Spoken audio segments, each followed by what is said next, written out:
नमस्कार, यो एभी न्यूज खबरको संकेत हो। तपाई अहिले एभी न्यूज @ 2 मा हुनुहुन्छ। म ममता थापा। प्रारम्भमा मूल खबर। संसदीय समितिको सभापति छिट्टै चयन गर्ने शीर्ष नेतृत्वमा सहमति। संक्रमणकालीन न्याय सम्बन्धी विधेयक पनि अघि बढाइने।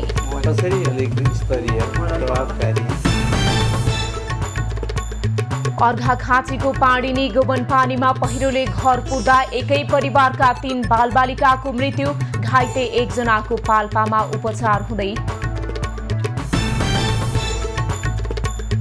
काठमाडौँको हनुमान ढोका परिसरमा सवारी साधन प्रवेशमा रोक, दरबार क्षेत्रको मौलिकता जोगाउन पहल गरिएको महानगरको भनाई। नेपालले लगातार तेस्रो पटक एसीसी अन्डर 16 ईस्ट जोन क्रिकेटको उपाधि जित्यो। मलेसिया 221 रनले पराजित। र 14औं संस्करणको साफ च्याम्पियनशिप फुटबलको फाइनल खेल आज। उपाधिका लागि बेंगलोरमा घरेलु टोली भारत र कुवेत भिड्दै।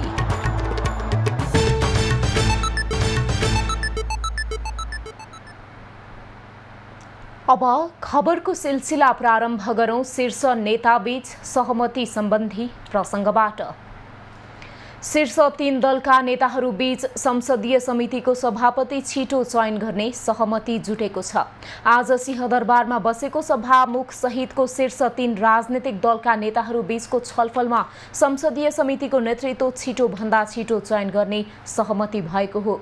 नेताहरूबीच संसदीय गतिविधिलाई प्रभावकारी, गतिशील, स्तरीय बनाउने बारेमा पनि छलफल भएको सभामुख देवराज घिमिरेले जानकारी दिए। संसदीय गतिविधिलाई कसरी अलिक स्तरीय, प्रभावकारी, गतिशील बनाउने भन्ने बारेमा उहाँहरूका सल्लाह सुझाव केही छन् भने दिनुहोस् भने त्यसकै सेरोफेरोमा अलिकति कुरा। तर त्यसभित्र मुख्य कुरा भनेको लामो समयदेखि संसदीय समितिहरूको नेतृत्व निर्माण भएको छैन। बैठकमा राजनीतिमा देखिएका विकृति, विसङ्गति, कमी कमजोरीको समाधान गर्दै लैजाने र संघीय लोकतान्त्रिक गणतन्त्रलाई बलियो बनाएर जाने सहमति भएको कानुन, न्याय तथा संसदीय मामिला मन्त्री धनराज गुरुङले बताए।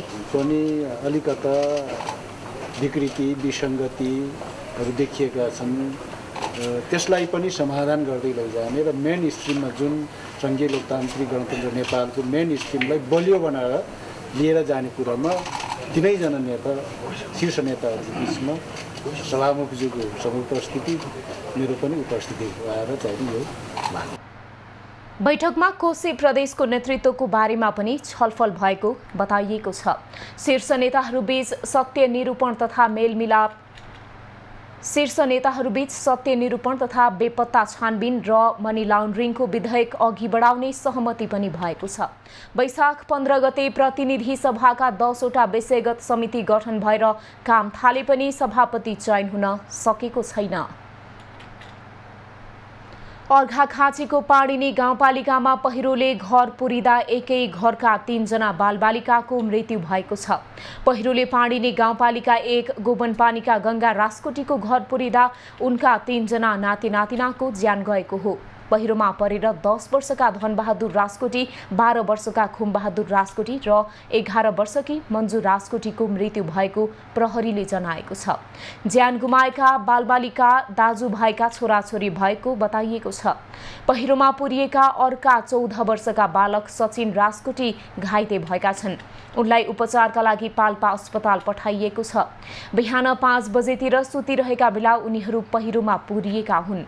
घरमाथिबाट आएको ढिस्कोले घर पुरेको प्रहरीले जनाएको छ। मनसुनी वायुका कारण देशका धेरै ठाउँमा बिहानैदेखि पानी परिरहेको छ। कोशी, गण्डकी र लुम्बिनी प्रदेशका केही ठाउँमा र बाँकी प्रदेशका थोरै ठाउँमा हल्कादेखि मध्यम वर्षा भइरहेको छ। गैराती, लुम्बिनी र कर्णाली प्रदेशका केही ठाउँमा ठूलो पानी परेकाले तटीय क्षेत्रमा बाढीको अनुमान गरिएको छ। तिनाउ नदीका तटीय क्षेत्र र आसपास डुबान हुन सक्ने जोखिम हुँदा दिउँसोसम्म नै सतर्कता अपनाउन महाशाखाले आग्रह गरेको छ। आज पनि गण्डकी र लुम्बिनी सहित कोशी, मधेस र सुदूरपश्चिम प्रदेशका केही ठाउँमा ठूलो पानी पर्ने अनुमान गरिएको छ। दिउँसो कोशी र गण्डकी प्रदेशका केही ठाउँमा र राति कोशी, मधेस, लुम्बिनी र सुदूरपश्चिम प्रदेशका केही ठाउँमा ठूलो पानी पर्ने सम्भावना औल्याइएको छ। तराईका जिल्लामा आज हावाहुरीको समेत सम्भावना छ। अविरल वर्षासँगै आएको बाढीका कारण तमोर करिडोर र मेची राजमार्ग अवरुद्ध भएका छन्। धनकुटा र पाँचथर जोड्ने नावा खोलासँगै धनकुटाको 24 गाउँपालिकामा पर्ने छरुवा र साँगुडी गढी गाउँपालिकामा पर्ने रगुवा खोलामा पानीको बहाव बढेकाले तमोर करिडोर अवरुद्ध भएको हो। यसैगरी हेवा खोलामा पानीको सतह बढेका कारण मेची राजमार्गको फेदिम ताप्लेजुङ सडक खण्ड पुनः अवरुद्ध भएको छ। लेदो र गेग्राम सहितको पहिरो खस्दा सिद्धार्थ राजमार्ग मंगलबार बिहानैदेखि अवरुद्ध भएको छ।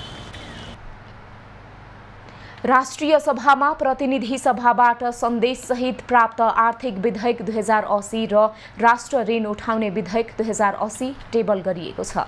आज बसेको राष्ट्रिय सभा बैठकमा सोही सभाका सचिव डाक्टर सुरेन्द्र अर्यालले दुवै विधेयक सभामा टेबल गरेका हुन्। बैठकमा भूमि व्यवस्था, सहकारी तथा गरिबी निवारण मन्त्रालय, भौतिक पूर्वाधार तथा यातायात मन्त्रालय, संघीय मामिला तथा सामान्य प्रशासन मन्त्रालय र संस्कृति, पर्यटन तथा नागरिक उड्डयन मन्त्रालयको विनियोजन शीर्षकमाथिको छलफल जारी छ। परराष्ट्र मन्त्री एनपी साउद आज अजरबैजान प्रस्थान गर्ने भएका छन्। अजरबैजानमा हुने असंलग्न आन्दोलनको समन्वय ब्युरोको मन्त्रीस्तरीय बैठकमा सहभागी हुन मन्त्री एनपी साउद आज त्यसतर्फ लागेका हुन्। अजरबैजानको बाकुमा असार 18 देखि 21 गतेसम्म असंलग्न आन्दोलन उदयमान चुनौतीहरूको सामना गर्न एकताबद्ध र अटल भन्ने नाराका साथ हुन गइरहेको बैठकलाई उनले असार 20 गते सम्बोधन गर्ने मन्त्रालयले जनाएको छ। भ्रमणका क्रममा परराष्ट्र मन्त्री साउदले अजरबैजान सरकारका उच्च पदस्थ अधिकारीसँग भेटघाट गर्नुका साथै विभिन्न देशका सहभागी प्रतिनिधि मण्डलका प्रमुखसँग समेत भेटवार्ता गर्ने कार्यक्रम छ। उनी असार 23 गते स्वदेश फर्किने कार्यक्रम छ। नेपाल बार एसोसिएसनले अदालतभित्रै कर्मचारी कुटेको आरोपमा कानून व्यवसायीलाई पक्राउ गरिएको विरोधमा आज अदालतको कामलाई असर नपर्ने गरी विरोध गर्ने भएको छ। बारको आन्दोलनका कारण सोमबार सर्वोच्च अदालतदेखि देशभरका अदालतमा बन्दी प्रत्यक्षीकरण बाहेकका मुद्दामा बहस पैरवी नभएपछि आजबाट भने अदालतको कामलाई असर नपर्ने गरी विरोध हुने भएको हो। जिल्ला अदालत ललितपुरकै कर्मचारी प्रेमिका तामाङलाई हातपात गरेको आरोपमा कानून व्यवसायी अमीर लामिछानेलाई प्रहरीले पक्राउ गरेको छ। सोही विरोधमा बारले सोमबारदेखि देशभर आन्दोलन गर्दै आएको छ। बारले थुनामा रहेका अधिवक्ता लामिछानेको मुद्दा फिर्ता हुनुपर्ने, सीसीटीभी फुटेज सार्वजनिक गर्नुपर्ने र लामिछानेले दिएको जाहेरी दर्ता गर्नुपर्ने माग गरेको छ। यही असार 13 गते जिल्ला अदालत ललितपुरमा नासु तामाङलाई काम गरिरहेको अवस्थामा लामिछानेले आक्रमण गरेको भन्दै प्रहरीले पक्राउ गरेको हो। लामिछाने विरुद्ध नासु तामाङले घटना भएकै दिन जिल्ला अदालत ललितपुरमा अदालतको अवहेलनामा कारबाही गर्न माग गर्दै निवेदन दिएपछि अधिवक्ता लामिछानेलाई पक्राउ गरिएको थियो। काठमाडौँ महानगरपालिकाले काठमाडौँको हनुमान ढोका परिसरमा सवारी साधनलाई प्रवेश निषेध गरेको छ। काठमाडौँ महानगरपालिकाका प्रमुख बालेन शाहले आज एक सूचना जारी गर्दै हनुमान ढोकाको मौलिकता, सौन्दर्य र परिसरको वातावरण शान्त, स्वच्छ र सुरम्य हुन अत्यावश्यक भएकाले सवारी प्रवेश निषेध गरिएको जानकारी दिएका हुन्। काठमाडौँ मुख्य रूपमा प्राचीन र ऐतिहासिक कालीगढीको उदाहरण भएको भन्दै प्रमुख शाहले काठमाडौँको पहिचान को रूपमा सम्पदा जोगाउनु पर्ने बताएका छन्। विश्वलाई गौरव साथ देखाउन सक्ने, हामीले शानसँग व्यावसायिकता अँगाल्न सक्ने सम्पदाको प्राचीन मौलिकता कायम गर्न सवारी निषेधले सहयोग गर्ने उनको विश्वास छ। सवारी निषेधले बसन्तपुर हनुमान ढोका हेर्न आउने हजारौं पर्यटक लाभान्वित हुने उनको विश्वास छ। सवारी निषेधले हनुमान ढोका क्षेत्रको मौलिकता, सौन्दर्य र परिसरको वातावरण शान्त, स्वच्छ र सुरम्य हुने प्रमुख शाहको भनाइ छ। ललिता निवास प्रकरणमा पक्राउ परेका 3 जनाको बन्दी प्रत्यक्षीकरणको रिटमा आज सर्वोच्चमा सुनवाई हुँदैछ। न्यायाधीश द्वय आनन्द मोहन भट्टराई र हरिप्रसाद पुयालको इजलासमा रिटमाथि सुनवाई हुन लागेको हो। ललिता निवासको सरकारी कागजात किर्ते गरी जग्गा हडपेको आरोपमा भाटभटिनी सुपरमार्केटका सञ्चालक मीनबहादुर गुरुङ, पूर्व निर्वाचन आयुक्त सुधीर कुमार शाह र धर्मप्रसाद गौतमले बन्दी प्रत्यक्षीकरणको रिट हालेका थिए। हदम्याद गुज्रिसकेको घटनामा गैरकानूनी रूपमा आफूहरूलाई पक्राउ गरेको भन्दै गत बुधबार उनीहरूले सर्वोच्चमा बन्दी प्रत्यक्षीकरणको रिट हालेका हुन्। अहिलेसम्म केन्द्रीय अनुसन्धान ब्युरोले यस प्रकरणमा 9 जनालाई पक्राउ गरिसकेको छ। ब्युरोले यसअघि मालपोत कार्यालय दिल्ली बजारका तत्कालीन प्रमुख कलाधर देउजा, कर्मचारीहरू सुरेन्द्रमान कपाली र हुपेन्द्रमणि केसीलाई पनि पक्राउ गरेको थियो। उनीहरूले पहिल्यै अन्तरिम आदेश लिइसकेकाले सिआइबीले त्यही दिन छाड्न परेको थियो। सिआइबीले ललिता निवासको 143 रोपनी जग्गा हडपेको निष्कर्ष निकालेको छ। अहिले प्रहरीले सरकारी जग्गा किर्ते कसुरमा अनुसन्धान गरिरहेको छ। यसैबीच कानून व्यवसायका कारण काम गर्न असुरक्षा र असहज रहेको भन्दै जिल्ला अदालत ललितपुरका न्यायाधीश र कर्मचारीहरू सबै सर्वोच्च अदालत पुगेका छन्। सर्वोच्च अदालतमा पुगेर अहिले न्यायाधीश र कर्मचारीले प्रधान न्यायाधीशसँग छलफल गरिरहेका छन्। जिल्ला अदालत ललितपुरकी नायब सुब्बा प्रेमिका तामाङलाई अधिवक्ता अमीर लामिछानेले कुटपिट गरेको विषयमा 3 दिनदेखि विवाद उत्पन्न हुँदै आएको छ। वीर अस्पतालको अत्याधुनिक जलन उपचार कक्ष साउन महिनाभित्रै सञ्चालन हुने भएको छ। नर्सिङ जनशक्तिको अभाव देखाउँदै सञ्चालनमा आउन नसकेको जलन उपचार कक्ष लोकसेवा आयोगले वीर अस्पतालकै 295 जना नर्स छनौट गरेर पठाएसँगै सञ्चालनमा आउने निश्चित भएको हो। वीरमा अत्याधुनिक जलन उपचार कक्ष तत्काल सञ्चालन गर्न तयारी अघि बढेको छ। यसका लागि 2 करोड 50 लाख रुपैयाँको बजेट समेत व्यवस्था सरकारले गरेको छ। तत्काल वीर अस्पतालमा 25 शय्याको जलन उपचार कक्ष निर्माण गरी सञ्चालनको योजना छ। हरेक वर्ष पहिरोले दुःख दिँदै आएपछि नारायणगढ मुगलिन सडकको विकल्प खोजिन थालिएको छ। 4 वटा वैकल्पिक सडकको रूपमा निर्माण अघि बढाउन थालिएको छ। सडक विभागका अनुसार पूर्वी नवलपरासीको गैंडाकोटदेखि तनहुको देवघाट दासढुङ्गा हुँदै मुगलिनसम्म अहिलेको सडक पारी तनहुतर्फ त्रिशुलीको किनारको एउटा विकल्प हेरिएको छ। त्यस्तै अर्को चितवनको भण्डाराबाट धादिङको मलेखुसम्म अहिले सिंगल ट्र्याक खोलेर काम अघि नबढाई रोकिएको भण्डारा मलेखु सडक रहेको छ। तेस्रोमा नारायणगढ मुगलिन सडकमै पर्ने घुमाउनेमा त्रिशुली नदीमाथि अलपत्र परेको पुल बनाउन सके मात्रै नारायणगढबाट पोखरा जाने बाटो खुल्ने र विकल्प बन्ने सम्भावना छ। सडक विभागले डिभिजन सडक कार्यालय भरतपुरका अनुसार अहिलेको सडक पारी त्रिशुली किनार तनहुतर्फ नयाँ सडक बनाउन सकिने गरी गृह कार्य भइरहेको छ। पूर्वी नवलपरासीको गैंडाकोटदेखि तनहुको देवघाट दासढुङ्गा हुँदै मुगलिनसम्म सडक बनाउने गरी गृह कार्य भइरहेको कार्यालयले जनाएको छ। वैकल्पिक सडक बनाउन प्रस्ताव गरिएको गैंडाकोटदेखि मुगलिनसम्म करिब 38 किलोमिटरको दूरी पर्छ। त्यसमा पनि गैंडाकोटदेखि दासढुङ्गासम्मको 16 किलोमिटर अहिले पनि कालोपत्री सडक नै छ।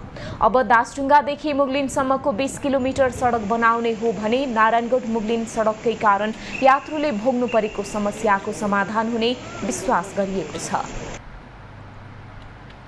मेलम्ची खानेपानी आयोजनाबाट 12 महिना पानी ल्याउने गरी डिजाइनको काम अघि बढाइएको छ। मेलम्ची खानेपानी आयोजना विकास समितिले बर्खा लागेसँगै मध्यकालीन समाधान मार्फत इन्टेक स्थानान्तरण, बालुवा थिग्राउने प्रणाली लगायत सम्पूर्ण डिजाइनको काम अघि बढाएको छ। अहिले वर्षमा 10 महिना अर्थात् करिब 300 दिन पानी वितरण गर्ने अवस्था रहेकोमा त्यसलाई 365 दिन नै बनाउने समितिको तयारी छ। इन्टेक नसारी अहिले भएको ठाउँबाट 12 महिना पानी ल्याउन बालुवा थिग्राउने सिस्टम जोड्ने प्रक्रिया अघि बढेको हो।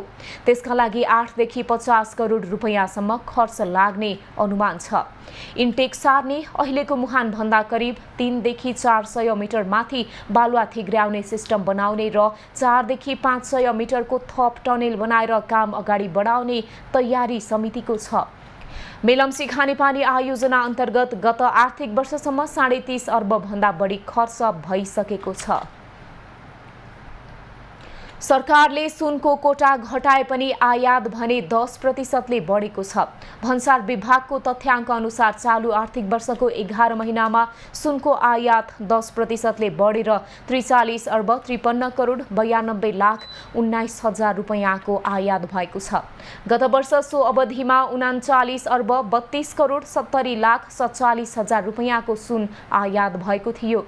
आर्थिक वर्ष 2078-79 मा 42 अर्ब 70 करोड 38 लाख 13 हजार रुपैयाँको सुन आयात भएको छ।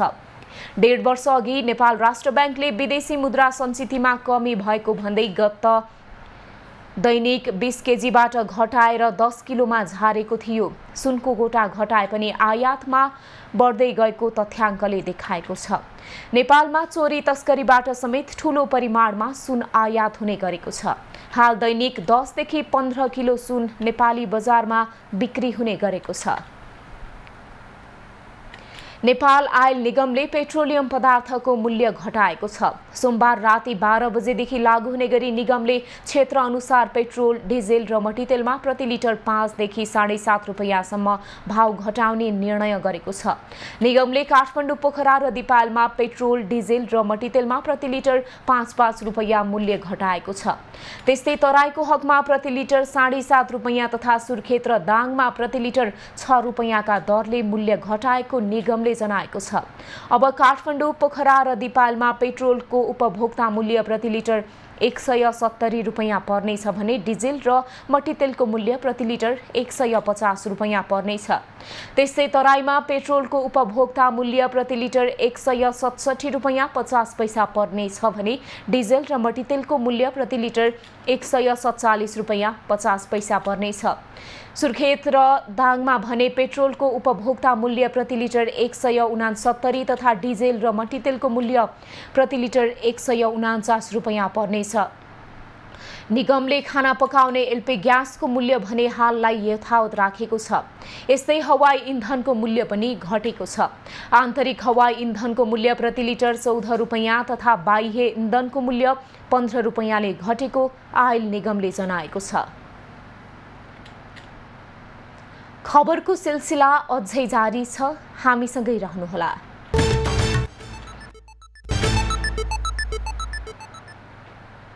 अब बाँकी प्रसङ्ग।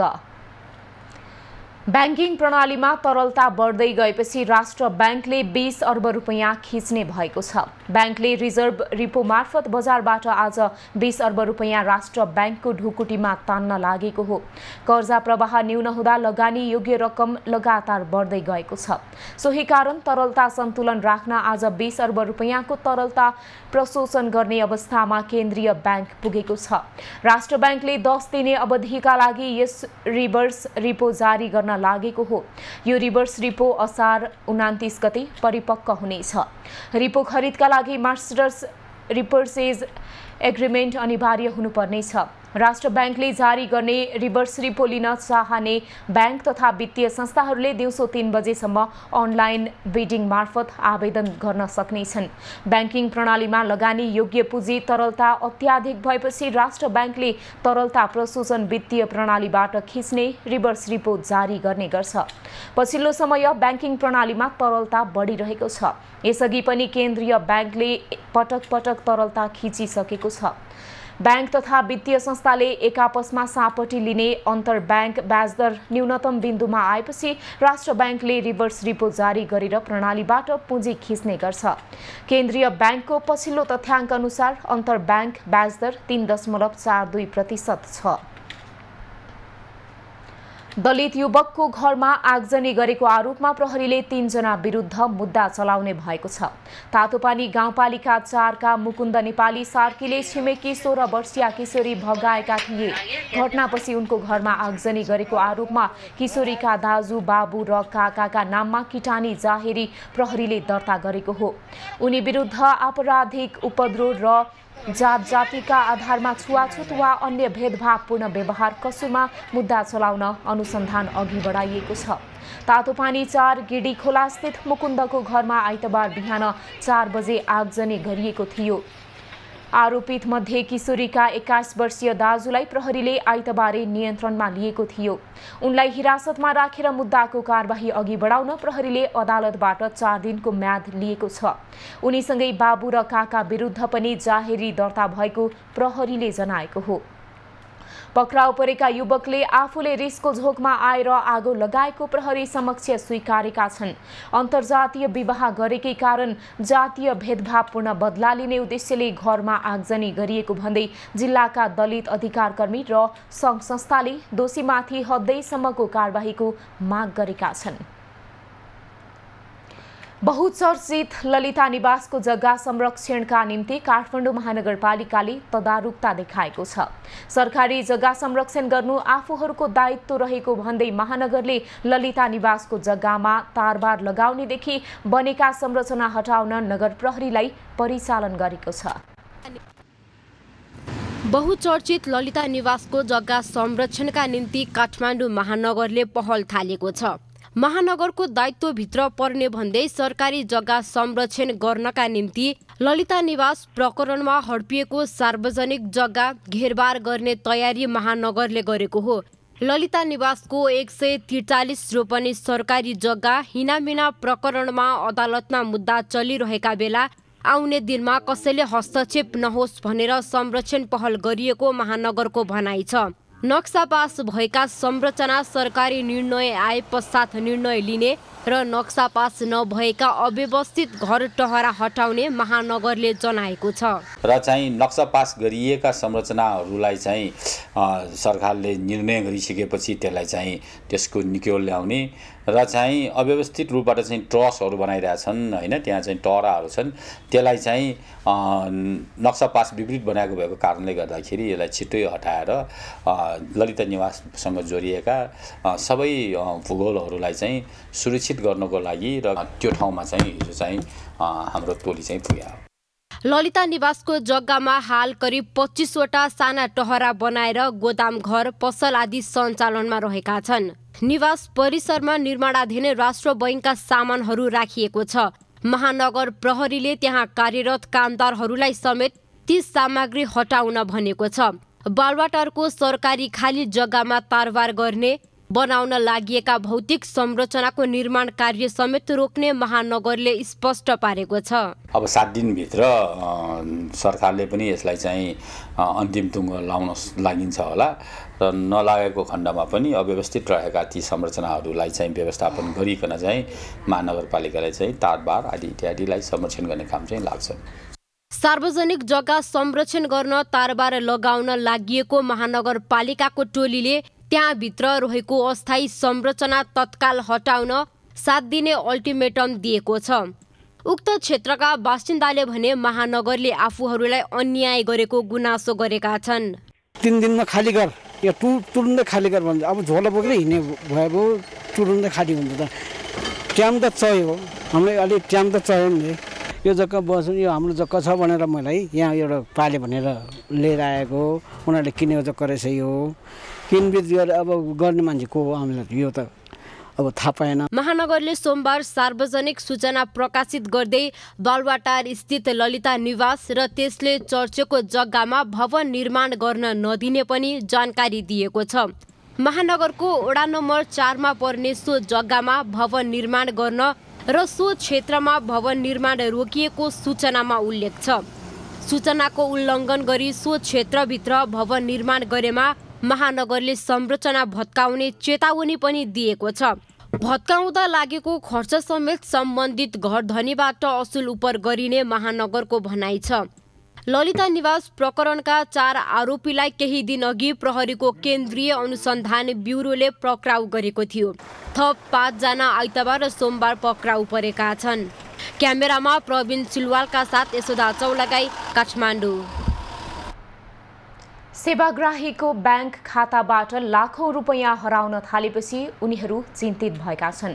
महोत्तरीको बर्दिवास नगरपालिकामा सञ्चालित ज्योति विकास ब्याङ्कबाट खातावालको रकम अनधिकृत रूपमा निकालिएपछि सर्वसाधारणले ब्याङ्किङ कारोबारमा शङ्का गर्न थालेका छन्। बर्दिवासमा सञ्चालित ज्योति विकास बैंकका ग्राहक निलम सापकोटा र जलेश्वर नगरपालिकाका श्रवणलाल दास प्रभु बैंकमा चेक साट्न जाँदा छाँगाबाट खसे जस्तै भए, किनकि उनीहरूले जम्मा गरेर राखेको रकम खाताबाट गायब भएको जानकारी बैंकले दिए। श्रवणलाल दासको प्रभु बैंकको जलेश्वर शाखामा रहेको खाताबाट फोन पेबाट खाता धनीलाई जानकारी नहुँदै 10,30,540 रुपैयाँ ट्रान्सफर भएको छ। उनको खाताबाट 4 पटकमा ज्योति विकास बैंक रामगोपालपुर शाखामा मुकेश यादव नामको खातामा ट्रान्सफर भएको देखिन्छ। यो कारोबारबारे खातावालालाई जानकारी छैन। 10,30,000 रुपया खाता में जमा रहलै। हम रवि के दिन गेली चेक करे, हम पैसा आवश्यकता के कारण से गेली चेक करे, हमरा खाता में 1 रुपया नहीं छै। तै के बाद हम पूछलिए बैंक मैनेजर से, तो कहै छै अहाँ के खाता में पूरे ट्रांसफर भ गेल छै। त्यस्तै महोत्तरीको बर्दिवास नगरपालिकामा सञ्चालित ज्योति विकास बैंकबाट निलम सापकोटाको 26 लाख रुपैयाँ गायब भएको छ। बैंकको रेकर्डमा ऋण बापतको रकम भन्दै राकेश शाह नामका व्यक्तिलाई सो रकम भुक्तानी गरिएको देखिएको छ। बैंकबाट किस्ता तिर्न SMS आएपछि उनले थाहा पाएका थिए। मैले व्यापार गर्न गए स्नेह सप्लायर्स भन्ने पसल छ मेरो, हार्डवेयर पसल। त्यो पसलको लागि ऋण भरेको मैले सर। त्यो व्यक्ति को हो, कहाँ हो, घर कस्तो हो, मलाई केही चिने खाने सर। मलाई केही पनि थाहा छैन, तर उहाँहरूले नसोधिकन कसलाई दिनुभयो के दिनुभयो त्यो पनि मलाई थाहा छैन। पीडित पक्षले बैंककै कर्मचारीको मिलेमतोमा पैसा गायब भएको आरोप लगाएका छन्। खाताबाट धमाधम रकम निकालिँदा बैंकले कुनै सरोकार नराखेको पीडितको गुनासो छ। सेवाग्राहीको खाताबाट रकम गायब भएपछि पीडितका आफन्तले बैंकमा प्रदर्शन र घेराउ गरेका छन्। बैंकका अनुसार एक पटक प्रयोग गर्न मिल्ने नम्बर अर्थात् OTP को दुरुपयोगका कारण घटना भएको हुन सक्ने बताएको छ। प्रहरीले अनुसन्धान गरिरहेको र दोषी छिट्टै पक्राउ पर्ने बताएको छ। जलेश्वर नगरपालिका वार्ड नम्बर 10 बस्ने वर्ष 35 का श्रवणलाल दासको नाममा रहेको प्रभु ब्याङ्कमा रहेको खाताबाट चाहिँ ज्योति विकास ब्याङ्कमा रहेको मुकेश यादवको खातामा चाहिँ फोन पेमा पैसा गएको देखिन्छ। सो OTP कोड प्राप्त नगरिकन र पिन थाहा नभएर कुनै पनि हालतमा कुनै पनि व्यक्तिको खाताबाट अर्को व्यक्तिको खातामा पैसा जान सक्दैन। तर हाम्रो हेलचाक्राइ, हाम्रो लापरवाही, हामीले जथाभावी मोबाइल प्रयोग गर्ने र जथाभावी अरू मान्छेलाई चाहिँ मोबाइल प्रयोग गर्न दिने कारणले गर्दा चाहिँ ती हुन सक्छन्। यसको लागि सचेत हुनुपर्छ। प्रहरीले बैंक कर्मचारीको मिलेमतोमा सेवाग्राहीको खातामा अनाधिकृत रकम ट्रान्सफर गरी आर्थिक अपचलन गरेको प्रारम्भिक अनुसन्धानबाट खुल्न आएको छ। OTP नम्बरको दुरुपयोग गर्ने चाँडै नै पक्राउ पर्ने प्रहरीले बताएको छ। खुला सिमानाको फाइदा उठाउँदै रूपन्देहीको लुम्बिनी सांस्कृतिक नगरपालिकाको महजिदियामा तस्करकै भरमा पशु चौपायाको कारोबार हुने गरेको छ। सीमा क्षेत्रबाट भन्सार छलेर अवैध रूपमा ल्याइएका पाडा तथा राङ्गाहरूको बिक्री हुँदा प्रशासन मौन देखिएको छ।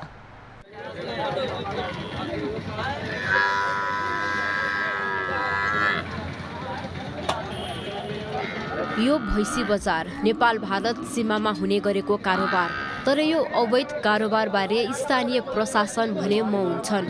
रूपन्देही जिल्लाको लुम्बिनी आसपासका भारतीय नाकाहरूबाट अवैध रूपमा रागा तथा पाडाहरू नेपालतर्फको बजारमा भित्रने क्रम बढेको छ। नेपाल भारत सीमा नाकाहरू कमौली, तरैनी, ठोठली, मुडिला, भुसौला, करौता, डिहुली, हवडहवा र अन्य आसपासका अन्य ससाना नाकाहरूबाट रागा तथा पाडाको तस्करी हुँदै आएको छ। तर सबै सरकारवाला निकायहरू मौन छन्।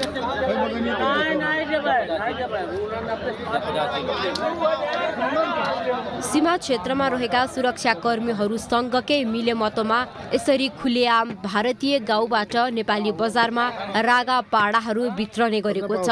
भैँसी बजार सञ्चालकहरूले स्थानीय प्रहरी, प्रशासन र सरकारवाला निकायलाई आफ्नो प्रभावमा पारेका छन्।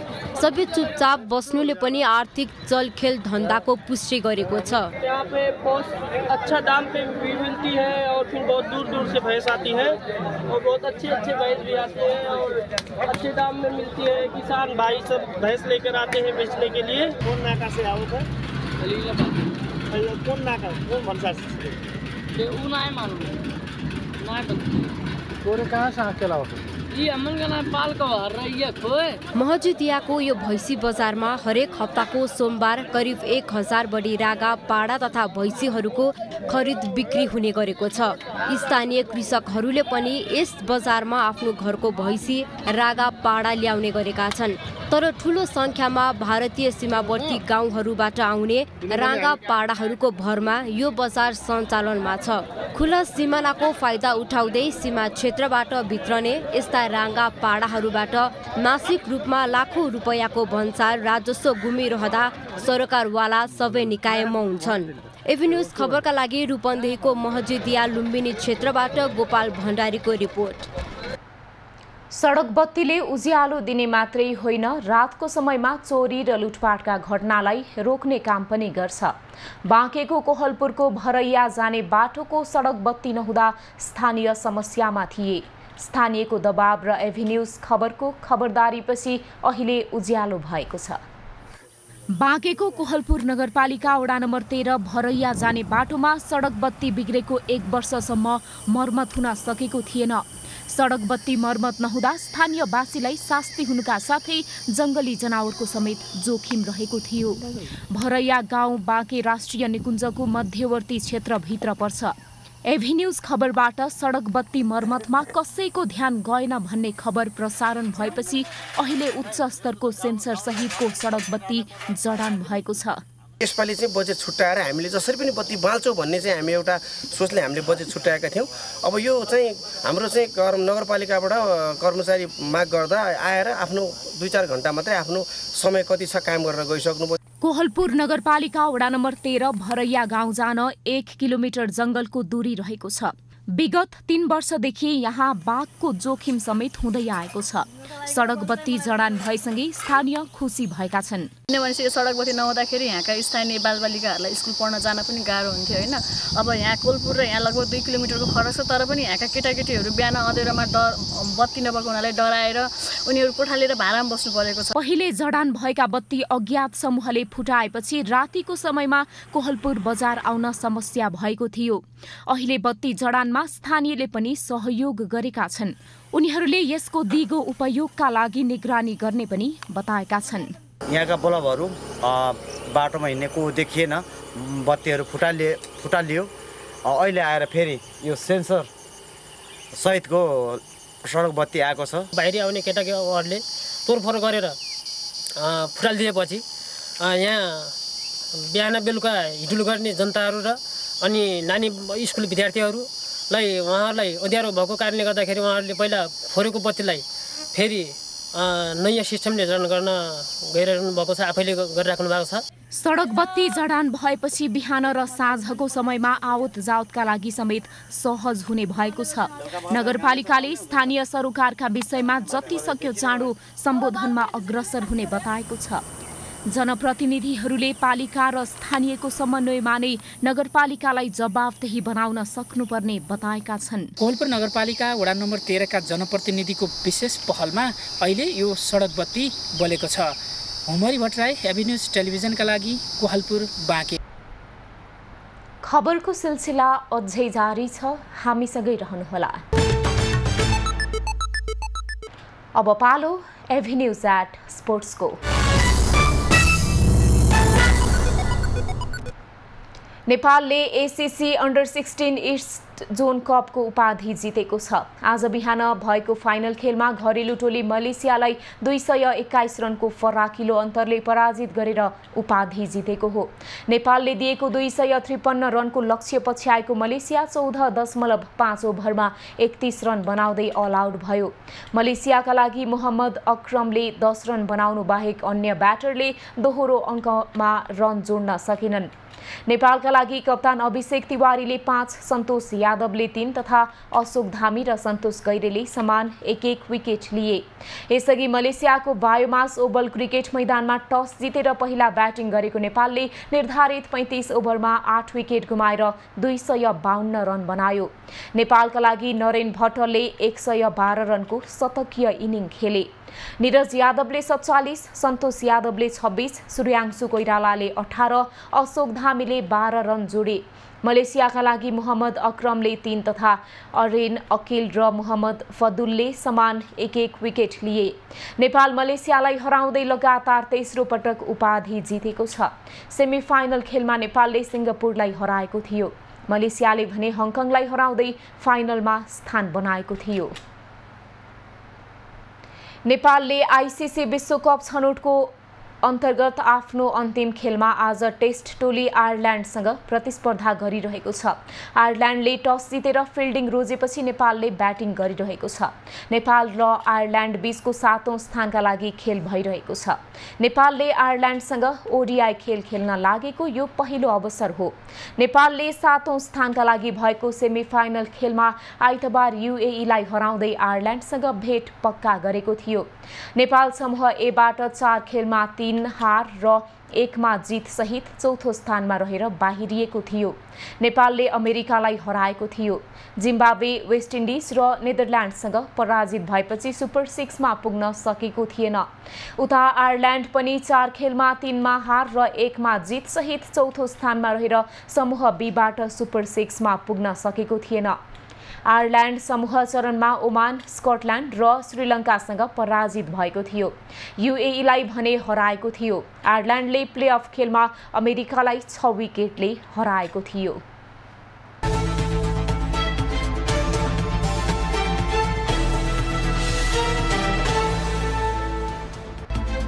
बुटवलको तिनाउ नदीले सतर्कता तह पार गरेको छ। तिनाउ नदी बाढी मापन केन्द्रका अनुसार अविरल वर्षासँगै पाल्पा हुँदै बग्ने तिनाउ नदीको जल सतहले बिहान बुटवलमा सतर्कता तह पार गरेको हो। तिनाउ नदीका तटीय क्षेत्र र आसपासका बस्तीमा डुबान हुन सक्ने भन्दै जल तथा मौसम विज्ञान विभागले सतर्कता अपनाउन अनुरोध गरेको छ। बालुवाटार स्थित ललिता निवास र त्यसले चर्चेको सरकारी जग्गा हिनामिना प्रकरणका आरोपित विरुद्ध कीर्तिसँगै संगठित अपराधमा पनि अनुसन्धान हुने भएको छ। प्रहरीको केन्द्रीय अनुसन्धान ब्युरोले साबिक मुलुकी ऐन 2020 को कीर्ति सम्बन्धी कसुरका अलावा यो प्रकरणमा संगठित अपराधको दफा समेत थपेर अनुसन्धान फराकिलो बनाउन लागेको हो। वर्षायाम लागेर बिजुली उत्पादन बढ्न थाले पनि उद्योगहरूले पूर्ण रूपमा बिजुली नपाएको र ट्रिपिङको समस्या बढेको गुनासो गरेका छन्। तराई क्षेत्रमा सञ्चालित ठूला तथा साना उद्योगले पर्याप्त बिजुली नपाएको र ट्रिपिङको समस्या निकै बढेको बताएका हुन्। देशका उद्योगमा ट्रिपिङ, लो भोल्टेज, कटौती लगायत समस्याले उद्योग समस्यामा परे पनि प्राधिकरणले समस्या समाधान गरेको छैन। यो वर्षको एसईई को नतिजा बिहिबार सार्वजनिक गर्ने योजना परीक्षा बोर्डले बनाएको छ। प्राविधिक कारण नतिजा प्रकाशन हुन नसके शुक्रबार नतिजा सार्वजनिक गर्ने तयारी छ। अहिले विद्यार्थीले प्राप्त गरेको नतिजा रुजु र प्रविष्ट गर्ने अन्तिम काम भइरहेको बोर्डले जनाएको छ। गत चैत 17 गतेदेखि सञ्चालित परीक्षामा देशभरका 4,85,396 जना विद्यार्थी सहभागी भएका थिए। नेपालमा आज सुनको मूल्य तोलामा 400 रुपैयाँले बढेको छ। आज छापावाल सुनको मूल्य प्रति तोला 1,10,400 रुपैयाँ र तेजाबी सुनको मूल्य प्रति तोला 1,09,850 रुपैयाँमा कायम भएको छ। चाँदीको मूल्य प्रति तोला 5 रुपैयाँले बढेर 1,375 रुपैयाँमा कारोबार भइरहेको छ।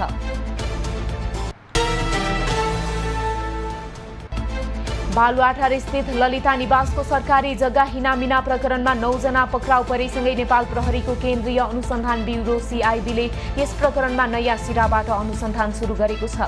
पुराना प्रतिवेदनमा भएका प्रमाणहरू मुद्दाको अनुसन्धानका क्रममा लिने भए पनि अहिले अनुसन्धान नयाँ ढङ्गमा केन्द्रित भएको प्रहरीको भनाइ छ। फरार आरोपीको खोजीलाई पनि प्रहरीले तीव्रता दिएको छ। संस्कृति, पर्यटन तथा नागरिक उड्डयन मन्त्री सुदन किराँतीले सोधेको स्पष्टीकरणको जवाफ नेपाल नागरिक उड्डयन प्राधिकरण क्यानका महानिर्देशक इन्जिनियर प्रदीप अधिकारीले दिन अस्वीकार गरेका छन्। तालुकदार मन्त्रालयको तर्फबाट मन्त्री किराँतीले 1 हप्तासम्मको समय सीमा दिँदै यही असार 11 गते 9 बुधे स्पष्टीकरण सोधेका थिए।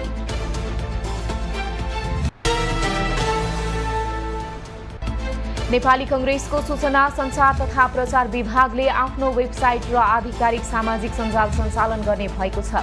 विभागले हाल सञ्चालित पार्टीको नाम, झण्डा र चुनाव चिन्ह राखी खोलिएका विभिन्न सामाजिक सञ्जाल र अन्य पेजहरूलाई विभागमा 1 महिनाभित्र सम्पर्क गर्न आह्वान गरेको छ। श्रम, रोजगार तथा सामाजिक सुरक्षा मन्त्रालयले बेलायतको स्वास्थ्य क्षेत्रमा शून्य लागतमा नेपाली नर्स पठाउने तयारी थालेको छ। नेपाल र बेलायत सरकार बीच भएको द्विपक्षीय श्रम सम्झौता कार्यान्वयन सम्बन्धी कार्ययोजना पारित भएसँगै सरकारले बेलायतमा नर्स पठाउने तयारी थालेको हो। सम्झौता अनुसार नेपाली नर्सलाई बेलायतमा रोजगारीको अनलाइन आवेदन खुलाउने तयारी मन्त्रालयले गरेको छ। उद्योग, वाणिज्य तथा आपूर्ति मन्त्रालयले यस वर्षको वर्षायाममा कहीँ कतै खाद्यान्न अभाव नहुने जनाएको छ। देशभरको गोदाममा खाद्यान्न मौजदात रहेको, थप खाद्यान्न खरिद र ढुवानी प्रक्रिया जारी रहेको मन्त्रालयले जनाएको छ। काठमाडौँ उपत्यका तथा तराईका जिल्लामा 36,356 क्विन्टल र अति दुर्गम तथा दुर्गम जिल्लामा 25,505 क्विन्टल खाद्यान्न मौजदात रहेको कम्पनीले जनाएको छ। करमा दर्ता भएका विभिन्न 28,353 करदाताको दर्ता खारिज भएको छ। अर्थ मन्त्रालयले सार्वजनिक गरेको पछिल्लो तथ्याङ्क अनुसार व्यावसायिक, व्यक्तिगत र कर कट्टी गर्ने निकायले गरी हालसम्म सो संख्या बराबरको दर्ता खारेजी भएको हो। स्थायी लेखा नम्बर स्थायी प्रकृतिको नम्बर हुनेले परिवर्तन गर्न नमिल्ने र कारोबार रहन्जेलसम्म सोही नम्बरको प्रयोग गर्नुपर्ने कानुनी व्यवस्था छ। नेपाली निजी वायु सेवा कम्पनी बुद्ध एयरले नयाँ जहाज खरिद गर्ने भएको छ। बुद्ध एयरले ATR 72 जहाज खरिदका लागि प्रक्रिया नै थालेको जनाएको छ। मर्मत सम्हार गर्दा उडान तालिका प्रभावित हुन नदिन जहाज खरिद गर्न लागि बुद्ध एयरले जनाएको छ।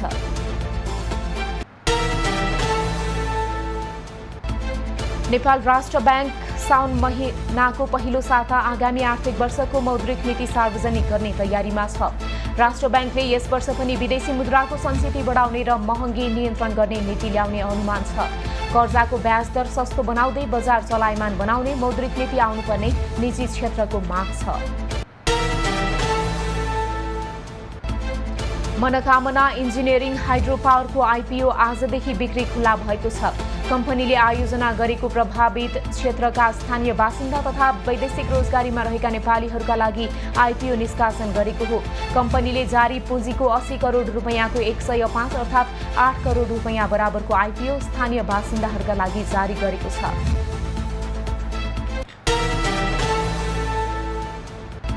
अफगानिस्तान तालिबानले काबुल र देशका अन्य प्रान्तहरूमा महिलाको सौन्दर्य सैलुन ब्युटी पार्लरमा प्रतिबन्ध लगाउने नयाँ आदेश जारी गरेको छ। काबुल नगरपालिकालाई तालिबानले नयाँ आदेश कार्यान्वयन गर्न र महिला सौन्दर्य सैलुनहरूलाई लाइसेन्स रद्द गर्न पनि आदेश दिएको छ। यसअघि पनि तालिबानले स्कुल, विश्वविद्यालय, पार्क र मनोरञ्जन क्षेत्रमा महिलालाई प्रतिबन्ध लगाइसकेको छ। अबको 3 दिनसम्म चन्द्रमा अरू बेला भन्दा बढी चम्किलो देखिने अमेरिकी अन्तरिक्ष एजेन्सी नासाले जनाएको छ। गुरु पूर्णिमाको दिनदेखि चन्द्रमा पृथ्वीको नजिकै रहने भएकाले सामान्य अवस्थामा भन्दा चन्द्रमा निकै चम्किलो र ठूलो देखिने भएको हो। अमेरिकी तथा पश्चिमाहरू जुलाईको पूर्ण चन्द्रलाई बुकमुन भन्ने गर्छन्।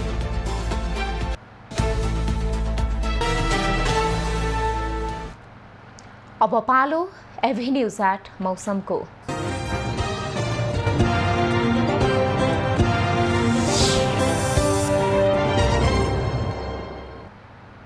हाल कोशी, गण्डकी र लुम्बिनी प्रदेशका केही स्थानहरूमा र बाँकी प्रदेशका थोरै स्थानहरूमा मेघ गर्जन चट्याङसहित हल्कादेखि मध्यम वर्षा भइरहेको छ। दिउँसो कोशी र गण्डकी प्रदेशका केही स्थानमा मेघ गर्जन चट्याङसहित भारी वर्षाको समेत सम्भावना रहेको जल तथा मौसम पूर्वानुमान महाशाखाले जनाएको छ। आज काठमाडौँ उपत्यकाको अधिकतम तापक्रम 29 डिग्री सेल्सियस र न्यूनतम तापक्रम 21 डिग्री सेल्सियसका बीचमा रहने अनुमान गरिएको छ। आज सूर्योदय बिहान 5:12 भयो भने सूर्यास्त साँझ 7:03 हुनेछ। आज देशभरको मौसम कस्तो रहला त हेरौं देशका विभिन्न स्थानको अनुमानित मौसमी अवस्था।